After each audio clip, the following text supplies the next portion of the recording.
Pastor Dr. Doru F. Kumuyi, General Superintendent, wife of the General Superintendent, Deeper Christian Life Ministry. Pastor E.K. Diodu, the National Overseer, our regional overseers, members of the church, students. It's a great honor to be here with you this morning. I'm seeing the crowds, and I know you are making a great impact. The church has made a great impact, and will continue to make great impact. I'm here with my deputy minister, who happens to be your church member.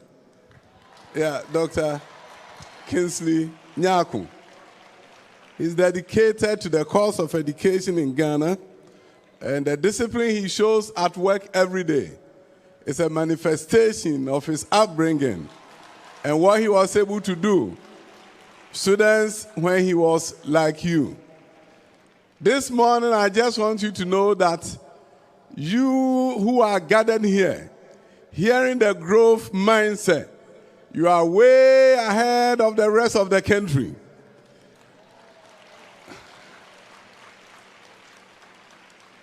I heard my sister Julie teaching on the growth mindset. I used to work with her at the Land Valuation Board many, many years ago. So it was so grabbing. I was glad to hear her talk about growth mindset. You know, beginning next academic year, all high school students in Ghana are going to learn about growth mindset.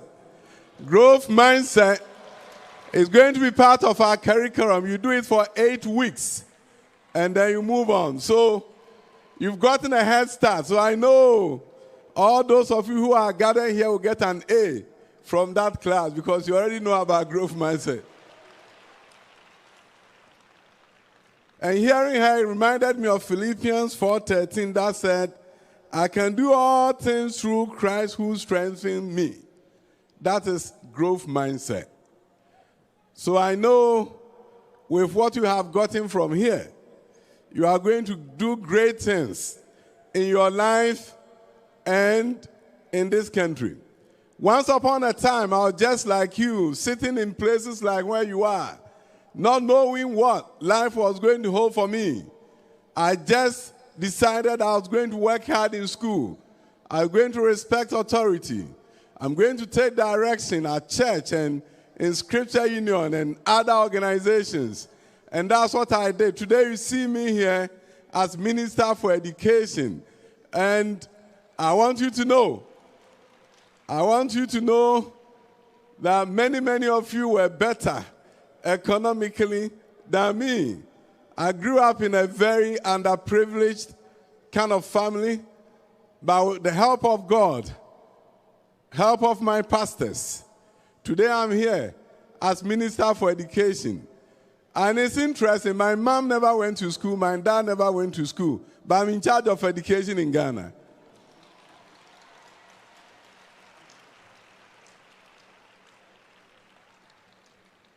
Through the providence of God, I got the opportunity traveling to the United States of America. There I taught for 10 years in high school. And then the government of America needed people with great vision to build schools for communities whose schools were not doing very well. I was not afraid to submit my application, even though I'm black and I'm an African. And I did. One day I went to check on a website whether my application has been accepted. It was a Sunday before I went to church, and my name was there. The government had approved me to build schools in America for Americans. I began that journey, fully understanding that I was there by the providence of God and by the grace of God.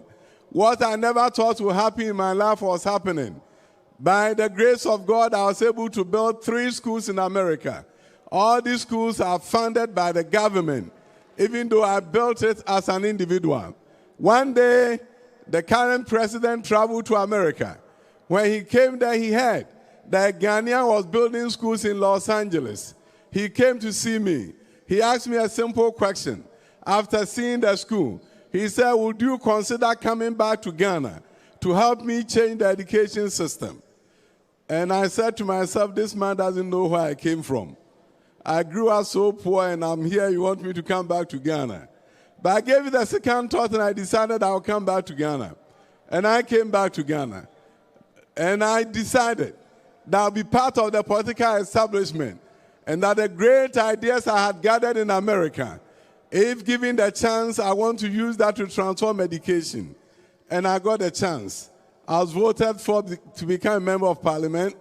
The president made me a deputy minister. And today I'm the Minister of Education.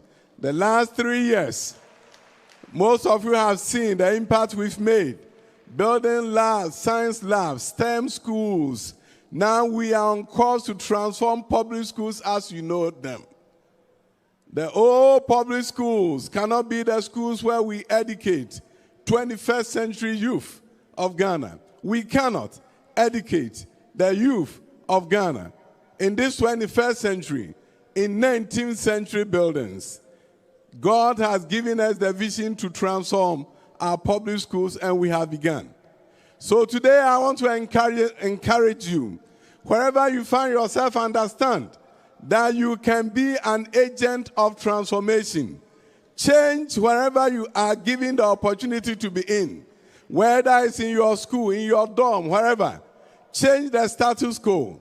Understand that the Lord that you know has given you a vision, and that vision is to change society, change your community, change your nation. Let us together work together and change the course of history of our nation.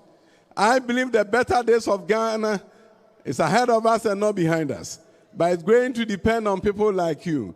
Make an impact in your world. And I cannot end without thanking the leader of this church. I've read so much about him. I never thought I'd get the opportunity to see him in person. So you see, miracles are possible. I never thought that I'd get the opportunity to come close to him. But today I'm here. And I may get the opportunity to shake his hand. Education can do wonderful things. You see, without education, I wouldn't have become Minister for Education. And if I were not a minister, I would not be standing here. And if I were not standing here, how can I get close to him? Education, a miracle. And that miracle will transform you, transform your family, and get you the opportunity to do things you never ever thought you would do in your life. God bless you, and thank you for your attention.